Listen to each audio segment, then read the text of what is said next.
감사합니다. 이번 주 금요일에는 금요 기도회가 있겠습니다. 저녁 9시부터 시작을 합니다. 우리 여전도회, 남전도 회원들, 우리 중직자님들이 많이 나와주셔서 우리 성도들의 기도를 이끌어 주시면 감사하겠습니다. 주일날에는 추석 행사가 있게 되겠습니다. 우리 남전도에서 주최하는 추석 행사인데요. 1시 30분부터 시작해서 이제 한 5시, 6시 정도까지 진행이 될 예정인데 우리 남전도에서 선물을 많이 준비를 하셨답니다. 그래서 각 가정마다 한 가정도 빠짐없이 선물이 다 돌아가도록 그렇게 준비를 했고, 또 게임에서 이기는 분들은 또 좋은 선물도 많이 받게 될 텐데 많이 참여해 주셔서 좋은 성도의 교제가 되는 시간 되어지기를 바랍니다. 주보에 나와 있는 우리 암송 구절을 한번 암송하고 보도록 하겠습니다. 기도에 관한 암송 구절인데요. 8번째 A의 8번째 암송 구절입니다. 이게 이제 A의 12봉이 12가지가 있고 B의 12가지 있고 C의 12가지 있고 이렇게 해서 69절이 되거든요. 그래서 이제 A의 12구절이 다 끝나면 그 한 페이지에다가 그 암송하였던 구절을 다 프린트해서 주보에 껴서 나눠드리겠습니다.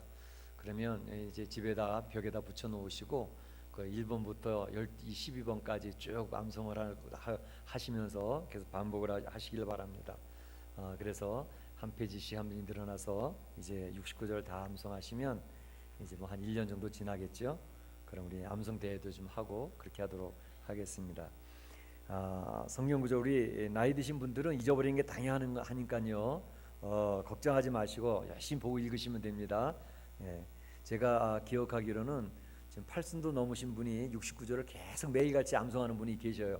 그러니까 암송한다기보다는 매일같이 보고 읽으시는 거예요. 하루에 몇 번씩 읽으시니까 결국에는 그래도 많은 부분을 암송을 하시더라고요. 그러면서 참 암송에 하나님이 암송하는데 제가 큰 은혜를 받고 있습니다. 그런 우리 권사님을 봤습니다. 90이 다 되신 권사님인데 노트에 써가지고 69절을 계속 암송하고 계셔요. 그 치매 안 걸리시더라고요. 그 치매 걸릴 걸 걱정하시는 분들은 열심히 암송하세요. 그 치매에 가장 좋은 약입니다. 같이 한번 읽어보고 암송하도록 하겠습니다. 시작. 아무것도 염려하지 말고 오직 모든 일에 기도와 간구로 너희 구할 것을 감사함으로 하나님께 아뢰라. 그리하면 모든 지각에 뛰어난 하나님의 평강이 그리스도 예수 안에서 너희 마음과 생각을 지키시리라. 빌립보서 4장 6절 7절 말씀. 오늘 구절은 왜 이렇게 깁니까 목사님? 한 절 외우는 것도 힘든데 2절씩이나 한꺼번에. 그래도 한번 암송을 한번 해보도록 하겠습니다. 아무것도 염려하지 말고. 자, 나이 드신 분들은 자그렇게 보면서 읽으시면 되겠고요. 젊으신 분들은 한번 암송 해보시기 바랍니다. 시작. 아무것도 염려하지 말고 오직 모든 일에 기도와 간구로 너희 구할 것을 감사함으로 하나님께 아뢰라. 그리하면 뛰어난 하나님의 평강이 그리스도 예수 안에서 너희 마음과 생각을 지키시리라. 빌립보서 4장 6절 7절 말씀. 그 오직이 아니라 다만으로 되어 있습니까? 새로운 성경에는 다만으로 되어 있어요. 이 옛날 걸로 되어 있는 게 기준이 돼가지고 이렇게 나왔는데요. 제가 새로 되어 있는 거 바꿔서 이렇게 올리시라고 이렇게 말씀드렸는데 바꾸지 못하셨네. 지난번 걸로 외우시는 것도 괜찮고요. 또 새로 나온 걸로 외우셔도 괜찮아요. 저는 이 성경이 이렇게 바뀌니까 옛날 그대로 외우는 게 더 좋긴 좋은데 그런 생각이 많이 들더라고요. 왜냐하면 이렇게 성경이 바뀌니까 성도들이 이것도 성경 이것도 성경인데 그러면 자꾸 혼동이 될 수가 있으니까. 네, 사실은 지금 우리 교계에서도 지금 새로 번역한 성경도 허점들이 많이 있기 때문에 그냥 옛날 성경으로 다시 하면 어떻겠냐 그런 의견들이 지금 많이 있습니다. 어쩌면 옛날 성경 다시 돌아갈지도 몰라요. 그런데 어쨌든 암송하는 거 한 거 하나를 기준으로 삼아서 암송을 해나가시면 되니까 암송하시기 바랍니다. 오늘도 보니까 긴 구절이지만 열심히 암송하시는 분이 많이 계시네요. 감사하고요. 잘 암송하셔서 영적인 양식으로 삼으시길 바랍니다. 하나님 말씀 보도록 하겠습니다. 다니엘서 4장 10절 말씀부터 18절 말씀까지 이 4장의 전체적인 내용을 살펴보는 건데요. 제가 10절에서 18절까지 읽고요. 그 뒷부분 끝나는 부분을 한 번 더 읽도록 하겠습니다. 33절부터 마지막 절까지 제가 읽도록 하겠습니다. 길지만 한번 읽으시면서 무슨 내용인지 우리가 잘 익숙하지 않은 내용들이 많이 있으니까 한번 잘 들어보시길 바랍니다. 내가 침상에서 10절부터 했습니다. 내가 침상에서 나의 머릿속으로 받은 환상이 이러하니라. 내가 본즉 땅에 중앙에 한 나무가 있는 것을 보았는데 높이가 높더니 그 나무가 자라서 견고하여지고 그 높이는 하늘에 닿았으니 그 모양이 땅 끝에서도 보이겠고 그 잎사귀는 아름답고 그 열매는 많아서 만민의 먹을 것이 될 만하고 들짐승이 그 그늘에 있으며 공중에 나는 새는 그 가지에 깃들이고 육체를 가진 모든 것이 거기에서 먹을 것을 얻더라.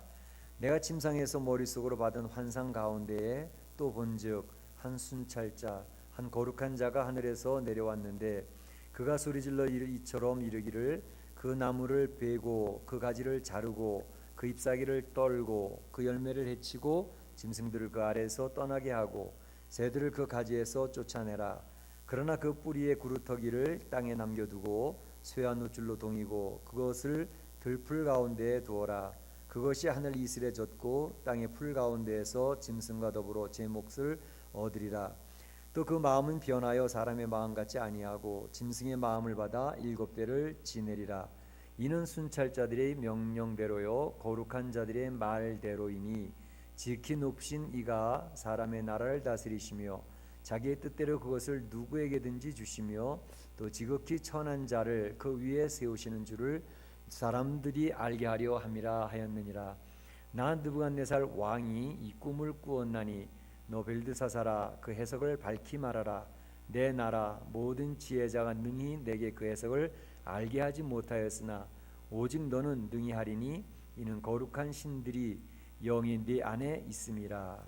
아멘. 제가 33절부터 마지막 절까지 좀 더 읽겠습니다. 바로 그때에 이 일이 난 느부갓네살에게 응함으로 내가 사람에게 쫓겨나서 소처럼 풀을 먹으며 몸이 하늘 이슬에 젖고 머리털이 독수리 털과 같이 자랐고 손톱은 새 발톱과 같이 되었더라. 그 기한이 참에 나 느부갓네살이 하늘을 우러러 보았더니 내 총명이 다시 내게로 돌아온지라. 이에 내가 지극히 높으신 이에게 감사하며 영생하시는 이를 찬양하고 경배하였나니 그 권세는 영원한 권세요 그 나라는 대대 이르리로다.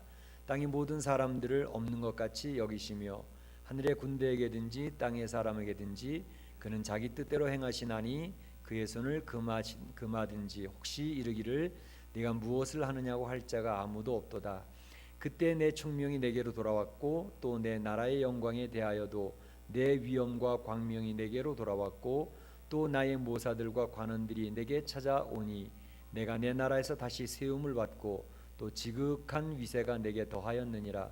그러므로 지금 나 느부갓네살은 하늘의 왕을 찬양하며 칭송하며 경배하노니 그의 일이 다 진실하고 그의 행하심이 의로우심으로 교만하게 행하는 자를 그가 능히 낮추심이라. 아멘. 아멘. 저희가 이제 다니엘서를 좀 살펴보고 있는데요. 다니엘서의 내용은 우리 성도들에게 익숙하지 않습니다. 그래서 오늘 성경을 제가 이렇게 많이 읽었던 내용은 이 성경에 이런 게 있었나 이렇게 생각하시는 분들도 혹시 있으실 것 같기도 하고요. 그래서 성경에 있는 내용이 좀 더 익숙해지게 하기 위해서 성경 전체를 좀 많이 읽었습니다. 오늘 이 다니엘서 4장은요 느부갓네살 왕이 그 신앙 고백을 하고 있는 그런 내용입니다. 신앙 고백을 하고 있습니다.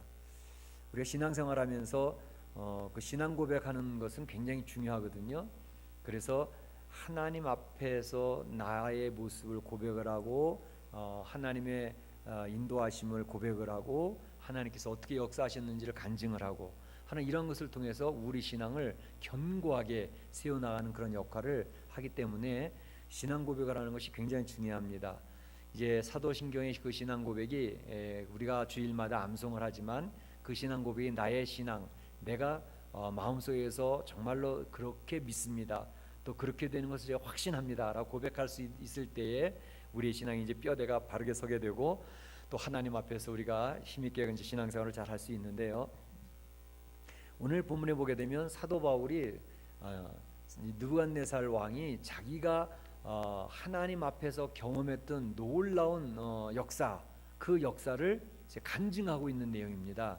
그래서 4장 2절에 보게 되면 그 느부갓네살 왕이 그런 얘기를 합니다. 하나님이 내게 행하신 일을 내가 알게 하기를 원하느니라, 즐겨하느니라, 이렇게 얘기했습니다. 하나님께서 내게 행하신 일, 놀라운 이적과 놀라운 일들을 자기에게 행하셨다는 거죠. 그래서 이 일을 모든 우리 백성들에게, 사람들에게 알리고 싶은 것, 내가 즐겁게 이것을 알리고 싶다. 그래서 이 내용들을 이야기한다 하면서 시작을 하고 있습니다. 그러니까 4장 전체 내용은 느부갓네살 왕의 간증입니다. 어떤 간증이었는지 한번 들어보시기를 바랍니다. 오늘 이 자리에 느부갓네살 왕을 초청해서 느부갓네살 왕의 그 간증을 듣는 거죠. 자, 이 간증은 무엇으로부터 시작이 되느냐 하면 꿈 얘기로부터 시작이 됩니다. 느부갓네살 왕은 꿈을 꾸어서 하나님의 역사들을 깨닫게 됐던 사람인데요. 우리가 다니엘서 2장에서도 이미 느부갓네살 왕의 꿈의 이야기를 들었었죠. 제가 꿈을 꿨는데 하도 이상한 꿈을 꿨는데 그 꿈 내용도 생각도 안 나고 그 꿈은 또 무슨 뜻인지도 알지도 못해서 그것을 해석해 주기를 원해서 술객 박사 다 동원했지만 알려주지 못할 때에 다니엘이 딱 나타나서 그 꿈을 찾아냈고 꿈에 대한 내용은 무엇이라고 이야기를 해주는 내용이 나오지 않았습니까? 그래서 꿈에 대한 이야기였는데 오늘 본문에도 꿈에 대한 이야기로부터 시작이 됩니다. 그런데 그 앞에 것과 다른 것은 뭐냐면 이번에는 느부갓네살 왕이 자기가 꾼 꿈을 아주 상세하게 기억을 하고 있는 거예요. 그래서 그 꿈을 꾸었는데 그 내용이 너무나도 선명하게 기억이 되는데 무슨 뜻인지를 모르겠는 거예요. 그래서 그 뜻을 알게 하기 위해서 또 지난번처럼 이 바벨론에 있는 박사들과 술객들과 뭐 지혜 있는 자들을 다 모아가지고 한번 해석 좀 해봐라. 그랬더니 이번에는 꿈을 다 이야기해 주었는데도 불구하고 해석하는 사람이 아무도 없었습니다.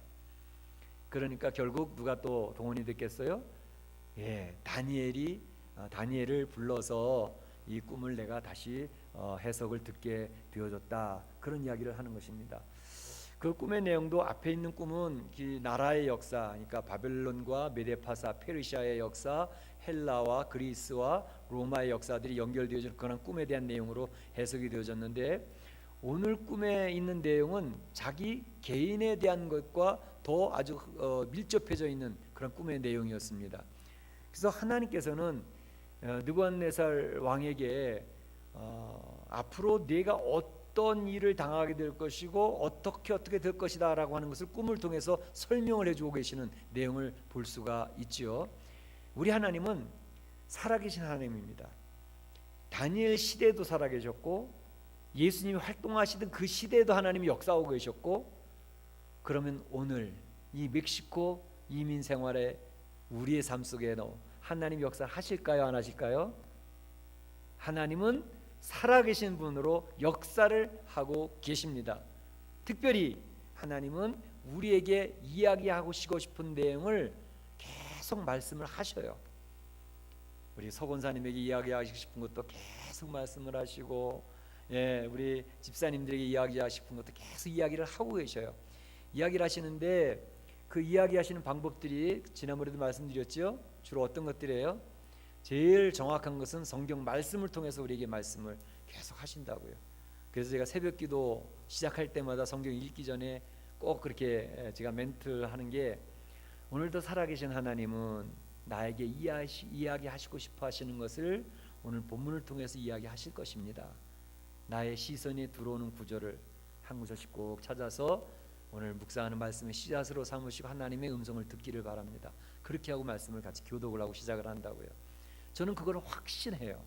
왜냐하면 하나님은 우리가 성경을 지금 창세기를 읽든지 시편을 읽든지 다니엘서를 읽든지 요한계시록을 읽든지 어디를 읽고 있다 하더라도 하나님이 나에게 이야기하시고 싶어하는 것은 어느 구조를 통해서든지 이야기하실 수 있는 분입니다. 그렇기 때문에 그 이야기하시는 것은 성령님을 통해서 그 말씀을 가지고 나한테 깨닫도록 계속 말씀하시기 때문에 그 말씀을 찾아내는 게 중요해요. 주파수, 라디오나 TV에 채널을 맞추는 것처럼 주파수와 채널을 하나님께 딱 맞추고 예민하게, 영적으로 예민하게 주님 앞에 나의 귀를 기울이고 있으면 주의 음성이 들린다니까요. 그래서 하나님의 말씀을 통해서 듣는 것이 가장 정확합니다. 그리고 뿐만 아니라 설교 말씀을 듣는다든지 또 하나님 앞에 엎드려 기도하는 중에 주님께서 나의 마음을 녹화하실 때가 있거든요. 그렇게 해서 말씀하실 때가 있어요. 그리고 나의 가정을 지금 이끌어 가시는 모습 속에서 나의 자녀들에게 일어나는 일들, 또 부부간의 관계 속에서 일어나는 일들, 그리고 나의 직장에서 부딪히는 일들, 또 사업터에서 이루어져 가고 있는 그런 일들 통해서 하나님은 우리에게 하나님이 나에게 가르쳐 주고 싶어하는 것을 계속 말씀을 하고 계십니다. 심지어 제가 말씀드렸잖아요. 믿지 아니하는 사람과의 관계 속에서도 하나님이 어느 날 갑자기 나의 이야기하신 것을 확증시켜 주시고 이야기하실 때도 있다니까요. 근데 말씀하시는 어떻게 그걸 알 수가 있느냐?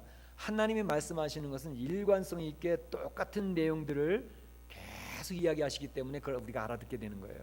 하나님이 어느 날은 이렇게 얘기하셨다가 그 다음 날 또 이렇게 얘기하셨다. 그거 해야 되는데 그랬다 어느 날 그거 하면 안 되겠다 그렇게 얘기하신다든지. 하나님이 변덕스럽게 이해하시는 분 절대 아닙니다. 그렇기 때문에 나에게 얘기하시는 것은 일관성 있게 계속 얘기하시기 때문에 내가 첫 번째 못 알아들으면 두 번째 못 알아들으면 세 번째 또다시 얘기하시면서 계속 말씀하시는 하나님이죠. 그렇기 때문에 그것을 이제 우리가 알아듣게 되고 그 말씀을 듣게 되면 그 말씀 앞에 우리가 어떻게 순종하고 따라가겠느냐 하는 게 이제 우리의 몫이 되는 것입니다. 그런데 이제 오늘 이 느부갓네살 왕 같은 경우는 꿈을 통해서도 하나님의 뜻을 깨닫게 되어지는 거죠. 꿈을 통해서도 역사를 하시는 거예요. 그래서 성도들이 이렇게 꿈을 어떤 때 꿈을 꿔다 내 이런 꿈을 꿨는데 목사님 이게 무슨 뜻이죠? 그러고 물어보는 성도들도 가끔 계셔요. 그런데 어쨌든 그런 꿈을 통해서 하나님 말씀하실 수가 있는데요. 그러니까 우리가 예민하게 하나님 음성을 들을 수 있도록 하나님 분명 나에게 이야기하시는 분이다라고는 사실을 기억을 하고 주님 앞에 조심스럽게 말씀을 듣고 계시면 됩니다. 그런데 이 느부갓네살 왕이 그 꿈을 꾸었는데 무슨 뜻인지 몰라서 고민하고 있어요. 그 다니엘에게 물어보는 거예요, 해석을. 그때 다니엘이 이제 하나님 앞에 기도하면서 그 내용을 알려주는 것이죠. 그 꾸었던 꿈의 내용을 제가 지금 길게 읽어드렸습니다. 꿈의 내용이 어떤 거였어요? 느부갓네살 왕이 꾸었던 꿈의 내용은 꿈에 보니까 땅 중앙에 큰 나무가 하늘을 향해서 견고하게 서서 올라가는데 하늘을 찌를 듯이 올라가고 있는 거예요. 그 이파리도 아주 무성하고 얼마나 아름다운지 정말 보기가 아름다운 나무예요. 그리고 그 안에는 열매들이 주렁주렁 맺혀져 있어요. 그렇죠? 그 열매가 너무너무 풍성해서 모든 만민이 와서 먹을 정도로 그렇게 풍성한 열매들이 맺혀져 있고요. 또 그 나무가 그늘이 좋으니까 들짐승들이 와서 그 나무 밑에 거하게 된다는 거죠. 공중의 새들도 와서 가지에 거하게 되고 말이죠. 그러니까 그 나무가 아주 참 힘이 있는 거대한 그러한 나무였던 것 같이 보여져요. 예.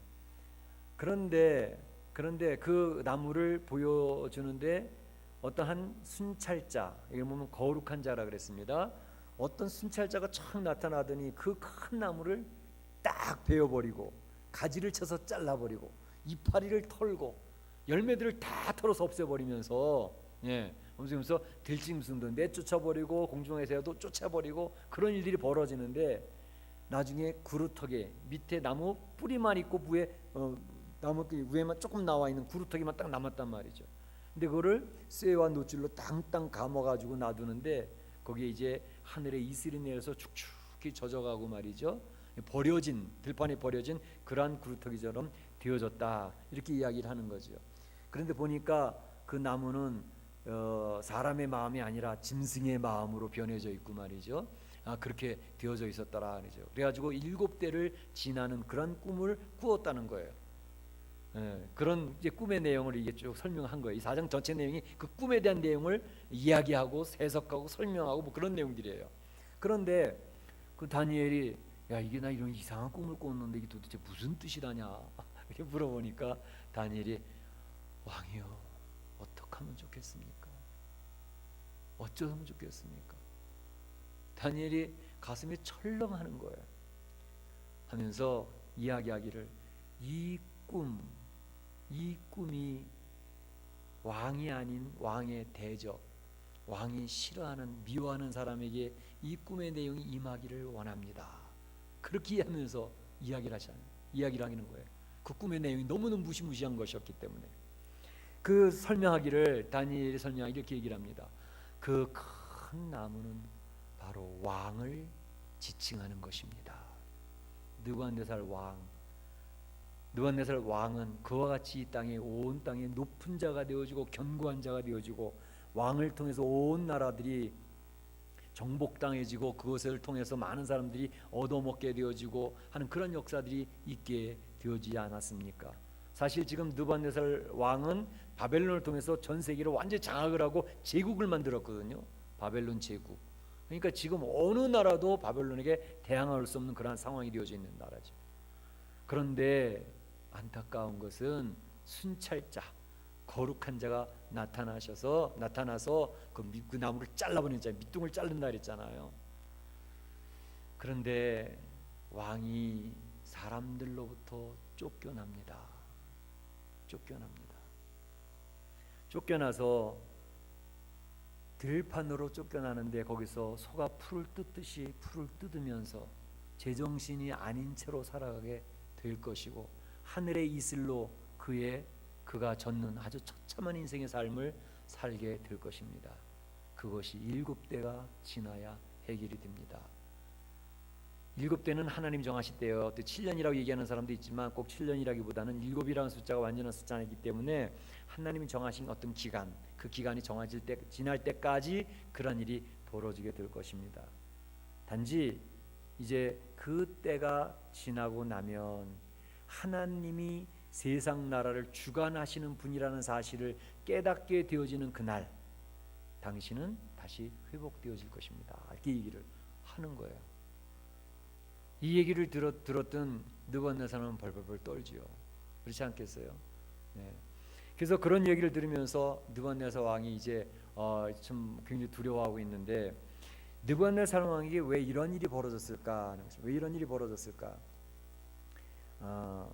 두 가지입니다. 첫째로는 느부갓네살 왕은 그 정복을 잘해서 전 세계를 지배하다 보니까 하늘 높은지 모르고 자기가 신이 된 듯한 착각에 빠져있게 된 그런 삶을 살고 있었습니다. 그러니까 앞에 다니엘서 2장에서도 보았던 것처럼 금신상을 세웠잖아요. 그 우상을. 그렇죠? 20m나 되는 큰 신상을 세워서 모든 나라들이 자기에게 경배하기를 원하는 그런 모습이었잖아요. 그러니까 지금 느부갓네살 왕은 내가 신과 가히 같다라고 하는 그런 생각을 가지고 살아왔던 사람입니다. 그런데 하나님께서는 바로 이렇게 스스로 높아지는 것을 가장 싫어하시거든요. 내가 최고야라고 하는 것을 대적하시는 하나님이시란 말이죠. 교만을 물리치시는 하나님이라고 그러시지 않았습니까? 사실은 이 느부갓네살 왕이 여기서 이러한 큰 일을 당하기 전에도 자기가 그 얘기를 합니다. 무슨 얘기를 하냐면 자기를 표현할 때 나라는 얘기를 계속 씁니다. 나 왕이 가로되 이 큰 바벨론을 내가 능력과 권세로 건설하고 나의 도성을 쌓고 이것으로 내 위엄을 영광을 나타낸 것이 아니냐 하였더니 내 나라 이렇게 해서 계속 나를 강조하고 있는 것을 보면 그의 마음속에는 자기가 아직 가득 차여져 있는 상태지요. 근데 사실은 하나님께서 이 자기를 중심으로 한 것을 계속 대적하시고 물리치시는 하나님이 되십니다. 제가 그전에도 말씀드렸던 것처럼 그 사단의 본질이 뭐라 그랬습니까? 사단의 본질. 그러니까 사단은 원래 출신이 뭐죠? 천사장이라 그랬죠. 하늘에서 하나님을 잘 수종드는 천사장이었단 말이죠. 그런데 그 천사장이 어떻게 해요? 나도 하나님처럼 될 수 있겠는데 하나님처럼 한번 겨루어 볼까? 하나님과 비교볼까? 라고 하는 생각을 갖는 동시에 그는 이제 추방당하는 거죠. 그래서 사단이 되는 거 아닙니까?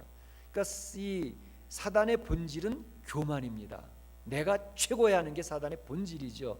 그러니까 하나님처럼 높아지려고 하는 것이 사단의 본질이거든요. 교만이죠. 그래서 아담과 하와에게도 집어넣었던 내용이 뭐예요? 내가 눈이 밝아져서 하나님같이 될까봐 그 선악과 먹지 말라고 그랬던 거야. 근데 꼬이잖아요. 그러니까 사람들 속에도요, 내가 높다라고 하는 이 교만의 씨앗이 이 세상에 태어난 사람은 다 가지고 있습니다. 예. 아무리 착한 사람, 아무리 선한 사람인 것 같아도 그 안에는 이 교만의 씨앗, 그걸 죄의 성품이라 그러죠. 바로 이 세상에 아담과 하와가 죄인으로 떨어지는 순간 그 모든 것을 우리가 유전으로 물려받고 살고 있기 때문에 내가 너보다 좀 나은 것 같은데 라고 하는 생각에 그 씨가 늘 품어져 있어요. 그러니까 사단은 항상 우리 성도들에게도 종종 그 교만의 씨를 갖다가 충동질 시켜가지고 내가 최고지라고 하면서 자기를 의시되게 만들고 자기를 자랑하게 만들고 그렇게 해서 교회 공동체를 막 힘들게 흔들어 놓을 때가 많이 있는 거지요. 그런데 바로 이 느부갓네살 왕은 그런 것이 아주 본체처럼 되어졌기 때문에 그것을 하나님이 물리치시는 모습을 보여주시는 것이 오늘 본문의 내용입니다. 그런데 사실 그 높아진 것에 대해서 오늘 이 꿈의 내용을 통해서 가르쳐 주면서 내가 만일 공의를 행하고 가난한 자들을 긍휼히 여기면서 너의 그 높아짐을 꺾을 수 있다면 이러한 재앙이 너에게 오지 않을 수도 있어 라고 다니엘은 사실 힌트를 줬습니다. 그 힌트를 주면서 이제 굉장히 이게 지금 느부갓네살 왕이 어떻게 된다 그랬죠? 그 신하들한테 쫓겨나고 들짐승이 되어져서 반정신이 미친 사람처럼 소처럼 풀을 뜯어먹으면서 그렇게 지내는 처참한 인생 삶을 살게 될 것이라는 그 내용이 이 꿈의 내용 아닙니까? 그런데 만약에 공의를 행하고 또 가난한 자를 긍휼히 여기면서 죄악을 제거한다면 이런 일이 당신에게 오지 않을 수도 있습니다 라고 다니엘은 힌트를 주었어요. 그리고 하나님께서는 또 기회를 그냥 뭐 한 달 뒤, 두 달 뒤가 아니라 1년 동안 기회를 줬어요. 이거 보게 되면 12달이 지난 후에 그랬습니다. 12달이 지난 후에 이제 느부갓네살 왕에게 이런 처참한 일이 벌어지게 됐던 거거든요.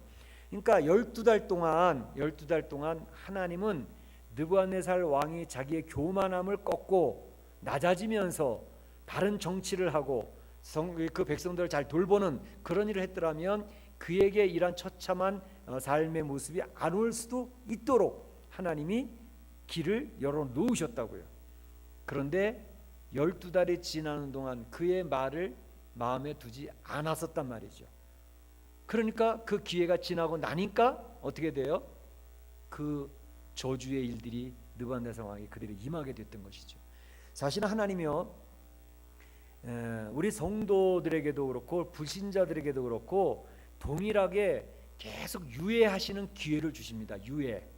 그러니까 어떠한 저주가 임한다든지 어떤 처벌이 임한다든지 어떤 일들이 어그러지기 전까지 하나님은 한 번 참아주시고 두 번 참아주시고 세 번 참아주시고 너 그렇게 이렇게 네가 지금 고치기만 하면 회개하고 돌이키만 하면 네가 하나님 말씀 순종하기만 하면 너에게 그런 어려운 일들이 발생하지 않을 수 있어 라고 기회를 주신단 말이죠.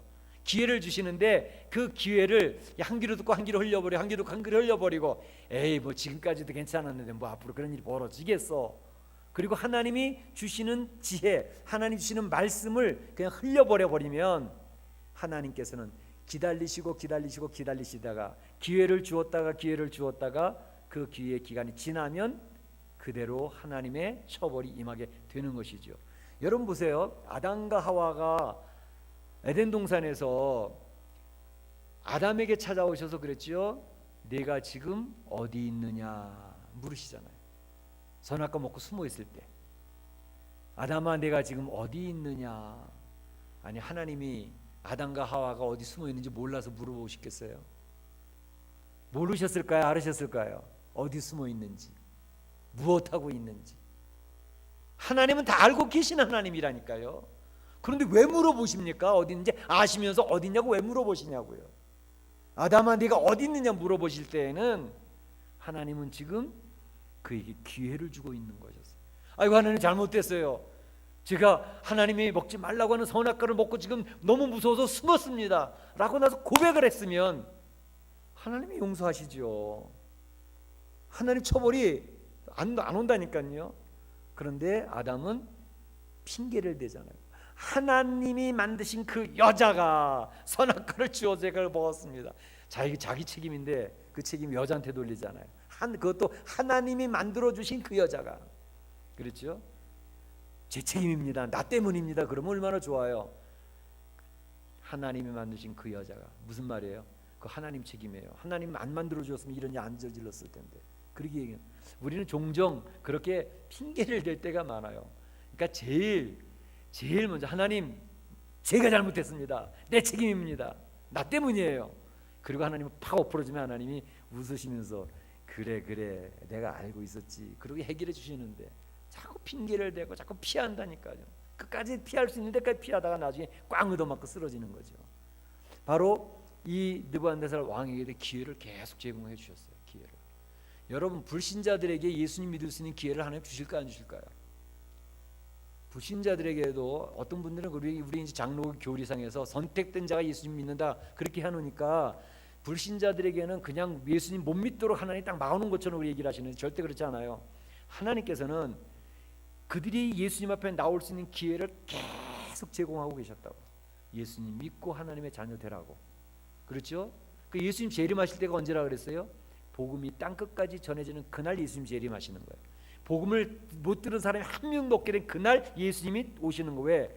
기회는 똑같이 다 제공을 했는데 안 믿은 건, 예수님 앞에 안 믿은 건 하나님 책임이에요? 우리는 종종 이 교리를 갖다가 엉터리를 해석을 해가지고 우리 하나님은 이 절대적으로 선택하시고 유의하신 것은 책임 있는 분이니까 못 믿게 하신 것도 하나님이니까 그건 하나님 책임입니다. 그 장로교 교리를 잘못 이해한 거예요. 하나님 안 믿은 거 하나님 책임이 아니고요, 자기 책임이에요. 하나님이 얼마나 기회를 많이 주시는데 불신자들에게도 예수 믿을 수 있는 길을 계속 예수 믿어라, 교회 나와서 찬양하고 예배드려라, 하나님과 순종하면 너 사는 길이야. 계속 기회를 주시는데 안 믿잖아요. 자기 책임이죠. 우리 성도들에게도 마찬가지입니다. 성도들에게도 이 세상 살면서 하나님 나라를 누리면서 축복받으면서 기쁘고 즐겁게 승리할 수 있는 길을 하나님이 계속 제공하시면서 말씀으로 이끌어주고 계시는데 하나님 말씀을 한 길에도 한 길을 흘려버리니까 이 세상에서 하나님 앞에 누릴 하나님 나라를 누릴 축복을 누리지 못하고 사는 것, 하나님 책임이 아니라 내 책임이라니까요. 하나님 기회를 주신다고, 계속 주셨다고. 근데 내가 받아들이지 않았고 내가 하나님 말씀을 따르지 않으니까 이 세상에서 힘들게 살아가고 벅차게 살아가고 있는 거예요. 하나님 책임이 아니라 내 책임이에요. 바로 그것을 얘기하고 있습니다. 그래서 느부갓네살에서 기회를 주셨지만 그렇게 되어졌다. 그런데 얼마나 좋으신 하나님이에요. 하나님께서 그 느부갓네살 왕이 사는 길을 또 열어주시잖아요. 때가 참에 그랬어요. 아까 얘기해서 7년의 때가 참에 하나님이 그를 다시 돌이켜 세워주신, 다시 돌이켜 세워. 이제 내 총명이 돌아왔고 그렇게 얘기를 하고 있죠. 내가 다시 세움을 입고 그렇게 얘기를 하고 있잖아요. 그 기한이 참에 나 느부갓네살이 하늘을 우러러보았더니 내 총명이 다시 내게로 돌아온지라.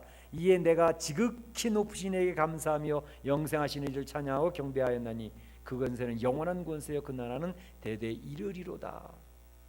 하나님 말씀하신 대로 이 느부갓네살 왕이 과연 이 세상에 참시는 하나님이시고 이 세상의 역사를 주관하시는 분은 이 세상 힘 있는 군주가 아니라 하나님이십니다라는 사실을 깨닫게 된 그때에 이 느부갓네살 왕은 다시 하나님 회복시키시니 그의 신들이 관료들이 다시 찾아와서 상담하고 어떻게 하면 좋겠습니까? 다시 머리를 조아리면서 그의 권세가 다시 회복되어지는 역사를 하나님이 허락해 주시는 것이죠.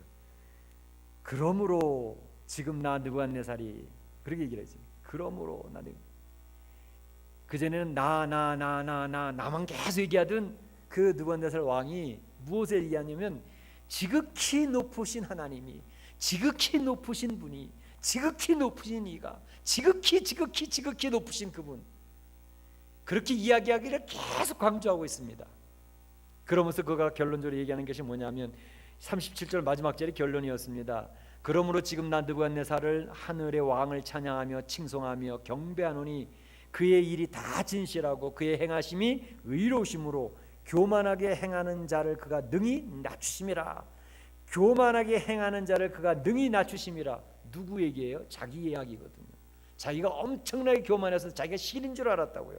20m짜리 우상 세우고 잘하라고 그랬던 사람이었다고요. 그런데 그 하나님이 그 높은 교만함을 물리치시고 낮추시는 것을 내가 깨달았다는 것이죠. 그래서 요 말 때문에 성경학자들은 느부갓네살 왕이 하나님을 믿는 자녀가 되지 않았겠나 그렇게 이야기하는 학자들도 있어요. 맨 처음 시작할 때 그랬죠. 4장이 느부갓네살 왕의 간증이라 그랬잖아요. 하나님이 내게 행하신 일이 너무너무 기이하고 특별하고 너무너무 놀라워서 이것을 모든 사람에게 내가 간증하고 고백하고 알리노라 그러고 얘기를 하고 시작했잖아요. 바로 이러한 경험을 가진 느부갓네살 왕. 이 경험을 통해서 하나님은 전 우주를 다스리는 하나님이라는 사실을 다시 한번 선포했고, 그리고 그 하나님은 한 개인의 역사도 주장하시는 하나님이라는 사실을 다시 한번 선포하고 있는 내용이 오늘 본문의 내용입니다. 이걸 보면서 우리가 깨달아야 되는 것은 뭐죠? 하나님은 온 우주에 지극히 높으신 분이시다라는 것. 특별히 나를 중심으로 한 나를 높이는 교만함을 꺾으시는 하나님, 그리고 그 하나님은 우리 인간의 역사조차도, 우리 가정의 역사, 한 나라의 역사, 이 우주의 역사를 이끌어 가시는 하나님이라는 사실을 인정하는 것이 하나님의 백성이구나 하는 것을 생각하게 하는 것이죠. 이 다니엘서 전체 내용이 그런 내용입니다.